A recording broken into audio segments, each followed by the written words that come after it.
I manage a storage facility off of Frontage Road in Tampa. It's not one of the fancy climate control places with glass offices and bottled water.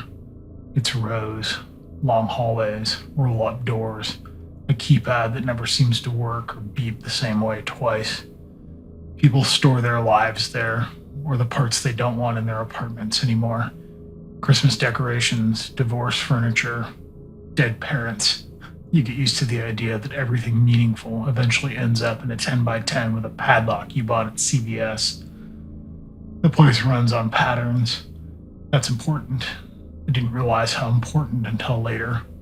By 7 p.m., it's dead, always. Someone might swing by at 6:45 because they forgot a box of tax papers, but that's it. After 7, the gate log is flat. Motion sensors quiet, cameras bored. You can almost tell the time by how little happens. I don't stay late. I never have a reason to. Except for that night. I was behind on paperwork, inventory audits, delinquent units, the stuff corporate pretends is urgent until you finish it. I remember thinking I'd knock it out at home and then deciding I didn't want to pack up the laptop again. I told myself I'd give it 20 minutes. That was the whole decision, nothing dramatic. It was already dark. The facility lighting does this thing where it doesn't flicker exactly, but it feels like it's thinking about it.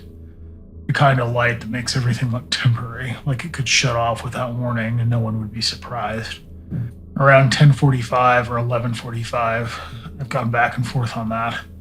The timestamps on the camera feed say 22:47. My phone log shows a text that I sent just before midnight, so I don't know. I've stopped trying to line it up. The time matters less than the fact that it was late enough to feel wrong. The motion alert popped up on my work laptop. Just one zone, south corridor. At first I assumed it was a cat. We get cats. Or a raccoon. Sometimes a plastic bag moves if the air shifts just right. I actually cleared the alert without even opening the feed. I remember that because I had to reopen it a second later, and that annoyed me. And then the gate log refreshed. Entry, vehicle access granted. That didn't happen. Ever. Not that late. I pulled up the live feed. The south exterior camera came on, grainy, wide angle, headlights cutting across the asphalt in a way that flattened everything else. It was a van, white, no logo, no ladder rack, no dents, which I noticed because most vans have something wrong with them. This one didn't. It looked rented, or like it had never been personal. 2 people got out, both men, I think. They moved like they'd done this before. No talking that I could see. One of them keyed the gate code like he knew it by muscle memory. That part still bothers me. I tell myself codes get shared. Tenants write them on receipts. They tell friends. But we rotate them quarterly. I had changed it myself. I remember checking the email confirmation because I'd misspelled the corridor name. They opened the back of the van. The first container came out slow, like it was heavier than it looked. Gray plastic, sealed lid, yellow tape crossed, and an X. There were stickers on the sides. I zoomed in until the image smeared and the compression turned the little letters into blocks. Biological substance, one of them said, or something close.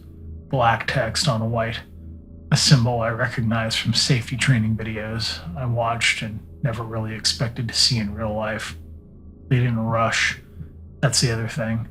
If you're doing something you shouldn't, you hurry. These guys didn't. One of them wiped his hands on his jeans, even though I never saw anything spill. There were a lot of containers. I counted 7 before I lost track, maybe more. The camera angle cut off once they went inside the corridor. The interior cameras don't show individual unit doors, just the hall. It was a corporate decision. Privacy. I had repeated that phrase to tenants without thinking about it. I remember leaning closer to the laptop like that would help, like proximity meant access. One container tipped slightly when they set it down, just a tilt, not a spill. The lid didn't open, but something inside shifted. The man froze for a second, waiting like you do when you set something down wrong and hope that it settles. And then he nodded to the other and they kept going. I told myself it was lab material. Hospitals store things. Research companies need overflow space. Florida's full of small medical outfits that don't want to pay downtown rent. I even checked our tenant list, but nothing matched. But a lot of units are LLCs, mailbox companies, shells inside shells. I told myself that meant that I just missed it or it was buried in the details. The men disappeared down the hall. The motion alert stayed active for 11 minutes. I know because I stared at the counter. 11 minutes of small movements. Shadows passing, doors opening and closing just out of frame. At some point, I minimized the window to answer an email about a lien notice, then reopened it and had to remind myself why I was watching. And then nothing. No exit log, no gate opening, no van leaving. I waited. I don't know why. I think I expected another alert. Something corrective, like the system catching up to itself. After a while, I shut the laptop. I almost didn't save the clip. I remember hovering over the button, thinking it would just take up space on the drive. In the end, I named it wrong, South Corridor Test, because that was the default and I didn't bother changing it. I packed my bag, walked to the office once like I'd lost something, checked the thermostat, locked the bathroom, normal end-of-day stuff. Except it wasn't the end of the day. I didn't go check on the corridor. I tell people I didn't want to spook a tenant, and that's true enough. Mostly I didn't want to see which unit was open. Once you see that, you have to attach it to paperwork. The next morning, everything was normal. Gate logs clean, cameras fine, no smell, no noise, no sign anyone had been there at all. I refreshed the logs twice because I thought the page hadn't loaded. I checked the units in that corridor over the next few weeks, not all at once. Little excuses to walk past. Nothing stood out. New locks, old locks, dust patterns untouched. Hundreds of doors, identical. The sameness started to feel intentional, like camouflage. I watched the news. Nothing about stolen samples, nothing about missing material, nothing that sounded close enough to claim. I told myself that it meant that must make it legitimate, because illegal things are always loud eventually. Sometimes, late, I scroll back through the footage on my phone. I still have that clip saved. Corporate never asked about it. I never reported it.